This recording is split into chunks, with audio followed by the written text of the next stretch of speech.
a mais um Giro Sindical. Eu sou Renata Belzunces e o Giro Sindical é e continua uma parceria entre o DIEESE e o SINDIC-CT. DIEESE é o Departamento Intersindical de Estatísticas e Estudos Socioeconômicos e SINDIC-CT é o Sindicato Nacional dos Servidores Públicos Federais da área de Ciência e Tecnologia no setor aeroespacial. Neste janeiro mais longo dos últimos tempos, e olha que os últimos tempos foram realmente muito longos, uma das notícias que continua repercutindo é o caso Americanas. Um rombo de 20 a 40 milhões, ainda sem um número fechado, sem um número completamente definido, foi subitamente encontrado nessa que é uma rede de comércio, tem vários outros negócios, e a gente vai ter a oportunidade de conhecer melhor, a partir, sobretudo, da ótica dos trabalhadores do comércio. E quem vai ajudar a gente a fazer isso é a economista do DIEESE, Fabiana Campelo. Muito obrigada pelo convite, Renata. A gente que agradece a sua presença. De alguma maneira ou de outra, boa parte das pessoas já tomaram contato com essa ideia de que a Americanas ela tem um rombo que inicialmente foi dito em torno de 20 bilhões, hoje apura-se se o valor é realmente esse ou pode chegar até ao dobro desse valor. E a pergunta para a gente começar aqui essa nossa conversa, né? Isso foi explicado para o grande público como inconsistências contábeis. Ajuda a gente a entender um pouquinho o que seriam essas inconsistências contábeis desse caso. É bom que a gente, antes de começar a falar sobre as Americanas, a gente deixe claro que nada está certo, nenhum número é 100% correto, está tudo por um processo de averiguação, de esclarecimento dos dados. A única certeza que a gente tem é que, em janeiro, dia 11 de janeiro desse ano, a Americanas divulga no seu site, através de um texto chamado Fato Relevante, que ocorreram, ninguém sabe até de quando para cá, qual é o período desses erros, dessas inconsistências financeiras nos seus balanços demonstrativos, nos seus balanços patrimoniais. Né? O que significam essas inconsistências financeiras? O sistema de financiamento das Americanas se dá de forma tripartite. A Americanas, ela pega um dinheiro emprestado com o banco para comprar diretamente com o fornecedor à vista, só que o que aconteceu o erro? Por exemplo, eu quero ser mais didática possível. Eu peguei R$ 1.000 emprestado com o Bradesco, por exemplo, para comprar uma geladeira na Brastemp. E vendi a geladeira por R$ 1.500. Só que eu esqueci de colocar no meu balanço que quando eu pego um empréstimo para o banco tem juros. Se eu não vendi a geladeira por 1.500, meu lucro não foi de R$ 500, porque existe uma margem de juros aí a longo prazo que não entrou nos registros das demonstrações financeiras. E isso virou uma bola de neve, porque você começa a dever o banco, e você começa a comprar mais e mais, devendo cada vez mais, e vai inflando a dívida que você tem, principalmente com os bancos.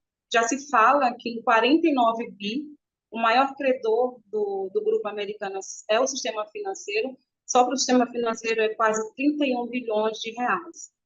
Então, a gente tem que ter muita cautela, por enquanto, e esperar os resultados das auditorias para a gente ter certeza do que realmente está acontecendo.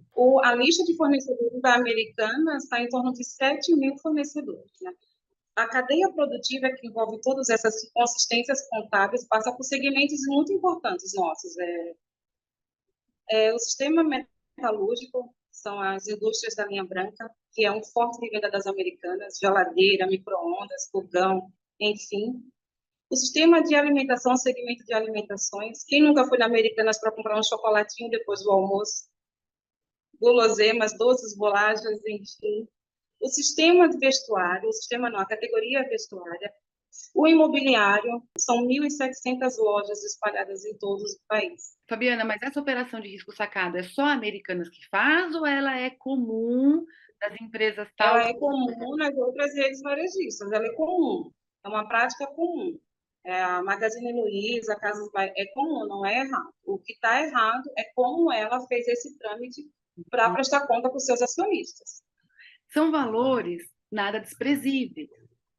Considerando que você tem uma companhia, que você tem profissionais atuando, que você tem auditoria, que você tem uma comissão de valores imobiliários, porque se trata de uma empresa de capital aberto, com ações em bolsa de valores, que existem mecanismos que assegurem a transparência do processo, inclusive porque ela está num mercado em que qualquer pessoa pode comprar, existe garantias a serem dadas para toda a economia, inclusive para a economia popular.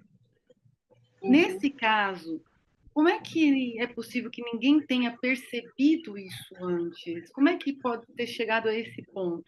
Pois é, essa é uma pergunta muito difícil de responder, é a pergunta de R$ 1 milhão, assim, meio que, Que é muito porque a gente baratinho está perto do falando, rombo. R$ 1 milhão é muito baratinho perto do rombo. existem fortes indícios de que isso se configure como um fraude. Mas, mais uma vez, eu repito que a gente não pode afirmar isso, né? Porque a gente está falando de uma empresa, como você mesmo disse, SA, de capital aberto, de bolsa de valores, dos três principais homens mais ricos desse país. É difícil acreditar, e é uma profissão minha particular, de que ninguém sabia. A auditoria que acompanha que acompanha as demonstrações financeiras do grupo, é uma das mais conceituadas que a gente tem. Então, eu fico querendo entender como é que se deu esse trâmite, e ninguém viu, e desde quando, e por quê, para onde foi o dinheiro. A gente precisa ter cautela, esperar um pouco, para ver se realmente se configurar fraude. Se configurar fraude, os prejuízos que isso pode acontecer para a sociedade, de forma geral, é muito grave. Assim. Vai atingir muito diretamente o sistema financeiro de crédito, porque qual é a credibilidade que as empresas vão ter para pegar crédito de novo nesse sistema de operação de risco, né? Será que os bancos vão acreditar? A gente está no início de ano com esperanças de que a economia volte a girar, de que os empregos sejam formados, de que...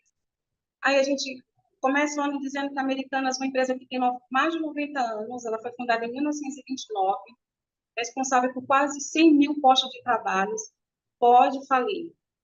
Quais são as consequências oriundas desse fato? Tem muitas incertezas, está todo mundo muito inseguro, com muita cautela, a gente espera, deseja que essas auditorias sejam feitas de forma transparente e que a verdade venha. Se for configurada uma fraude, que os responsáveis sejam punidos, sejam responsabilizados e paguem o que devem. Né?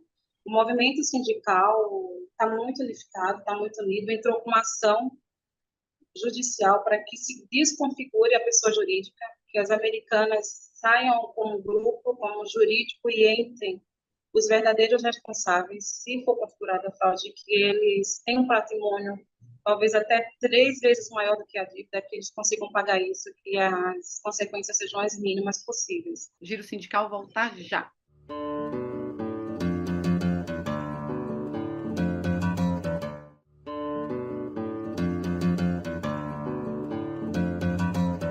Giro Sindical está de volta e este programa recebe a economista do Diese, Fabiana Campelo, que está aqui nos ajudando a compreender mais e melhor o caso Americanas, esse caso que irrompeu no dia 11 de janeiro deste ano. Fabiana, a Americanas ela entrou com um pedido de recuperação judicial em meio a esse processo que nós já conversamos no primeiro bloco, de uma dívida cujo valor está sendo apurado. O que significa um processo de recuperação judicial? Significa que a empresa está falindo ou é um outro tipo de processo e a gente deve ter um outro entendimento? Não, não necessariamente. O que significa um pedido de recuperação judicial? É um procedimento que a empresa tem legal. Quando a empresa identifica que está com dificuldades financeiras, ela entra com pedido de recuperação judicial para evitar a falência. Ela tem um prazo de 6 meses para apresentar propostas para facilitar a dívida que ela tem junto aos seus credores e fornecedores. Não significa que está falido. É só uma suspensão das dívidas. Aí, espera um pouquinho que eu já vou pagar. Me dá um prazo que eu vou organizar e eu vou fazer uma proposta para ver como é que eu consigo pagar a dívida que eu tenho com vocês. Né? No caso da Americanas, tem uma coisa que acho que é importante a gente falar, que no período de recuperação judicial, os trabalhadores, a classe trabalhadora não entrou na lista de credores. Se houver alguma demissão nesse período do pedido de recuperação judicial, os trabalhadores que forem demitidos eles não vão sair prejudicados no sentido do pagamento das verbas rescisórias. A empresa ela é obrigada a pagar, quitar o que ela deve para o trabalhador. É um ponto positivo quando os trabalhadores não estão na lista de credores nesse processo de recuperação judicial. Agora, tem uma outra questão que envolve a classe trabalhadora, que o Grupo Americanas ela tem 1,5 bilhão de débitos com ações trabalhistas. São 77 mil ações trabalhistas. E isso, o movimento sindical está bem mobilizado e pediu, junto da ação, que a gente já falou um pouquinho mais na frente, para que entre nessa lista de credores, para garantir que ela seja obrigada a pagar, da forma que ela puder, daquele processo de, eu vou pagar parcelado, mas que ela seja obrigada a pagar. Porque quem foi demitido e entrou e ganhou, ela tem que pagar. Se entrar como falência, então é mais um dificultador para que esses trabalhadores recebam o que eles têm direito. Fabiana, o Diese divulgou agora recentemente, você participou desse estudo, que revelou um pouco sobre o perfil de negócios e o perfil dos trabalhadores. O que é a Americanas e falar um pouquinho sobre os seus trabalhadores também. Quantos são? Onde estão? Estão aqui, estão concentrados em alguma região? Tem algum perfil de idade? Para a gente entender um pouquinho quem é que está também vivendo esse momento de apreensão, no mínimo. O grupo Americanas é bem maior do que a loja física, né? Lojas físicas, ela tem 1.700 lojas espalhadas no Brasil. Dessas 1.700, a maior concentração está na região sudeste, e por estado está no São Paulo. No Rio de Janeiro é a sede. Dito isso, qual é o perfil dos trabalhadores? É mulher, o perfil segue um pouco a regra geral da categoria. É formada por mulheres, jovens, até o ensino médio completo, pardos, negros e pardos, e com a remuneração baixa. Ainda não consigo, eu posso dar uma média do que significa essa remuneração baixa, porque ele segue a convenção coletiva aqui em São Paulo da Federação, cujo piso é R$ 1.800. Então, a gente pode meio que dizer que o salário médio está em torno desse valor, R$ 1.800, R$ 2.000. O que é Americanas? A Americanas ela tem outros negócios, né? Ela é dona, ela comprou a BR Mania, que é aquelas lojas de conveniência. Ela tem a Imaginário, loja de shopping, geralmente, a loja que vende trequinhos, mochilas, acessórios. Ela tem a Natural da Terra, um hortifruti muito forte aqui em São Paulo, são quase 2.000 empregados aqui em São Paulo.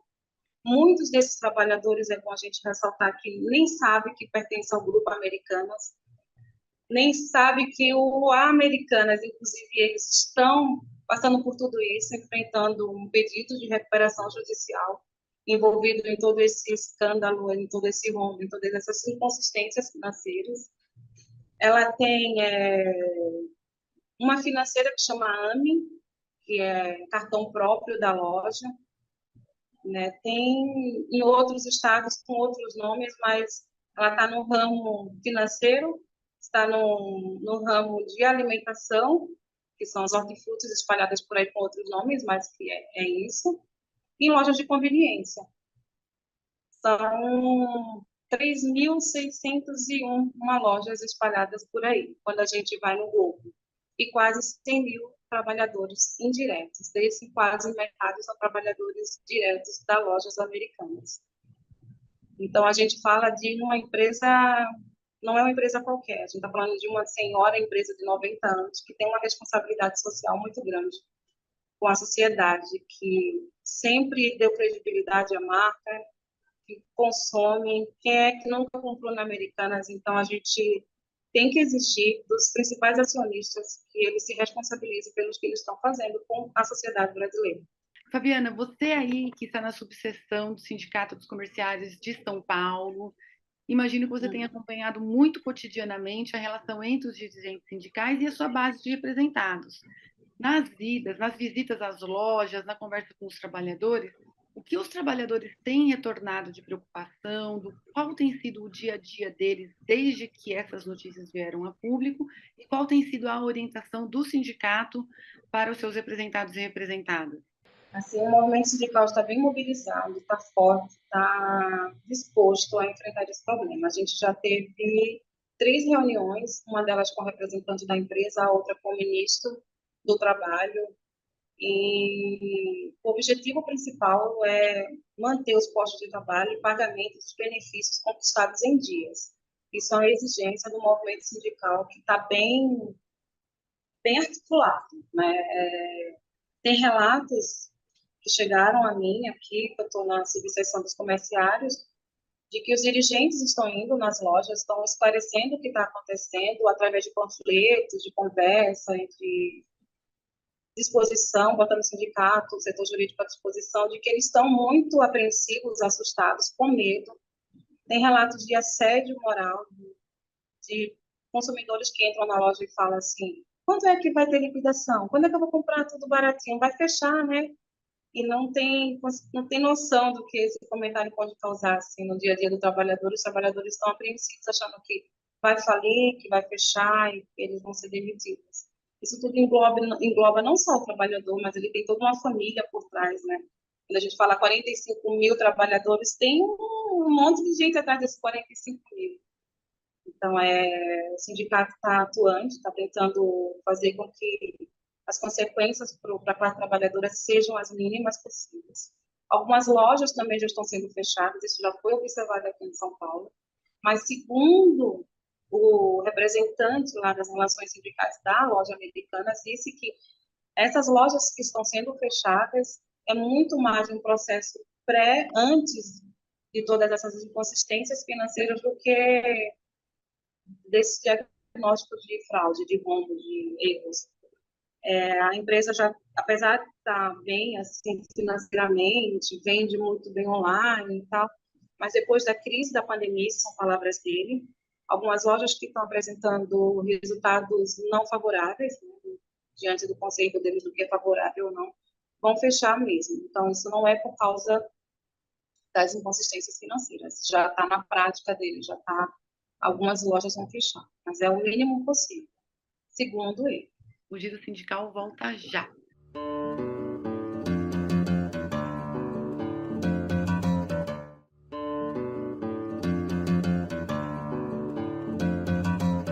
Bom, o Giro Sindical está de volta e este programa recebe a economista Fabiana Campelo, que está aqui nos ajudando a destrinchar um pouquinho o caso Americanas, sobretudo a partir da ótica dos trabalhadores do comércio. Fala-se muito sobre os credores do caso, que são principalmente os bancos, mas existe uma outra ponta também muito fragilizada, que é os trabalhadores, que são os trabalhadores e trabalhadoras, que estão profundamente preocupados. Fabiana, uma pergunta, essa simples. Até o momento, a Americanas tem cumprido com o pagamento de salários e benefícios para todos os funcionários? Sim, a gente tem notícias de que está tudo sendo pago em dias. As atividades das Americanas, enquanto loja física, enquanto e-commerce, está seguindo na normalidade. Não tem atraso de salário, nem atraso nenhum de benefício. O que a gente não tem certeza é se estão sendo recolhidos o FGTS, o INSS, porque a gente não tem acesso, né, assim. Mas em relação a salários, os dirigentes sindicais estão indo em lojas e todos os relatos está tudo em dia, está tudo caminhando, tá certo? Pagamentos estão sendo mantidos. Fala um pouquinho mais sobre esse grupo controlador e sobre a ideia da riqueza deles poder vir a ser usada para saldar esses compromissos. Os 3 principais acionistas do grupo Americanas, eles têm um patrimônio 3 ou 4 vezes maior do que o que eles devem dessas inconsistências contábeis. Segundo os relatos, eles têm 31% das ações da Eletrobras, dono da Ambev, comprou cervejarias internacionais nos últimos tempos, dono daquela marca de maionese, Hans, maionese, ketchup, mostarda. Então, a gente não está falando de pessoas que não podem se responsabilizar por isso. São pessoas bilionárias que devem cumprir com o que fizeram. Devem se responsabilizar pelas dívidas que têm possuído. E seria bastante exemplar, caso se configure a fraude, caso se configure a má-fé, que ao invés de se destruir os negócios, você captura a renda do responsável. destruição dos negócios. Sim, o patrimônio deles. Eles saem enquanto pessoas jurídicas, que se desconfigura a personalidade jurídica, se for configurada a fraude, e eles entram como pessoas físicas. Vai ser bloqueado o patrimônio que eles têm, e esse patrimônio vai quitar o que eles devem. Em resumo, é isso. Configurando-se uma fraude. Não se configurando fraude, dá continuidade ao processo judicial e eles vão propor um plano de como vão quitar essas dívidas junto aos seus credores e fornecedores. Muito importante isso, para que se evitem erros que foram cometidos num período muito recente da nossa história. Nós, todo o Brasil, assistiu recentemente o fechamento de empresas sem que o governo se manifestasse a esse respeito e sem que o governo em questão, em vigência até aquele momento, recebesse trabalhadores, recebesse as pessoas que seriam e foram realmente afetadas por essas ações empresariais. A gente teve, por exemplo, o fechamento da Ford, e nenhuma declaração ocorreu por parte do governo até então, o governo de Jair Bolsonaro e o ministro da Economia, Paulo Guedes. E não havia, então, naquele momento, provavelmente, ainda o Ministério do Trabalho desmembrado, ou se havia, era o Onyx Lorenzoni, e também não houve pronunciamento por parte dele. Me parece, e aí eu quero que você me fale sua impressão e me fale também sobre os encaminhamentos, que a gente está num momento em que esse diálogo foi estabelecido com as principais lideranças em nível federal para a tratativa do problema. Como isso tem encaminhado pela Central Sindical e quais são as expectativas que envolvem a participação do governo? Tivemos uma reunião com o Poder Público Federal, muito produtiva. O ministro do Trabalho se dispôs a ouvir as centrais sindicais e a entender o que estava acontecendo, porque a princípio ele chegou meio dizendo: acabamos de iniciar um governo que preza a democracia, que vai valorizar a minoria, que quer diminuir a desigualdade, cai de paraquedas um problemaço desse no nosso convívio. Então, ele queria mais entender do que estava acontecendo, se dispôs a ajudar, se comprometeu a chamar a empresa e ter uma conversa com a empresa e saber o que é que a empresa planeja, o que é que a empresa quer. E vai ser uma reunião entre o governo federal, a empresa e o movimento sindical, representado por suas centrais. Pediu para que o movimento sindical, né, através das suas centrais, elencassem algumas ações que já pretendem fazer, quais são as propostas do movimento sindical para o enfrentamento desse problema. O ministro pediu para que as centrais sindicais elencassem quais são as principais ações, qual é o enfrentamento, qual é o plano de enfrentamento para esse problema. Um dos principais atos que as centrais falaram para o ministro são ações de paralisação, ficar em frente aos centros de distribuição, a conscientização dos trabalhadores vai no Rio de Janeiro, aqui em São Paulo. A região de Osasco, aqui de São Paulo, é a segunda que concentra o maior número de lojas, de centros de distribuição, de lojas físicas e de trabalhadores. Então, o movimento sindical está se mobilizando para conscientizar os trabalhadores e a sociedade da gravidade do problema. Porque o problema não é da marca, o problema não é da loja, o problema são das pessoas que fizeram, que causaram esses erros e que a responsabilidade tem que ser das pessoas. Insisto em falar isso porque isso está muito claro para o movimento sindical. As inconsistências contábeis têm que ter responsabilidades. Quem cometeu o erro ou não deve se responsabilizar. Então, os trabalhadores não vão pagar a conta, eles não podem pagar a conta.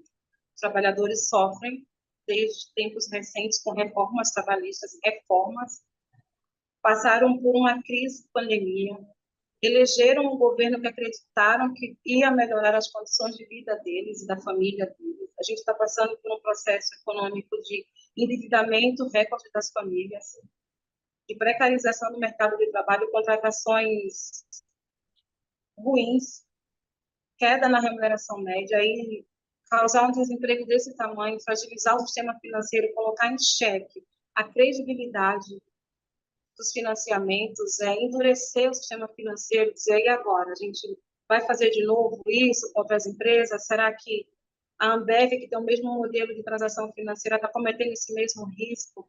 Quais são as outras empresas que também utilizam dessas operações de risco sacado? Elas estão fazendo corretamente a prestação de contas? A gente vai emprestar dinheiro? Como? De que forma?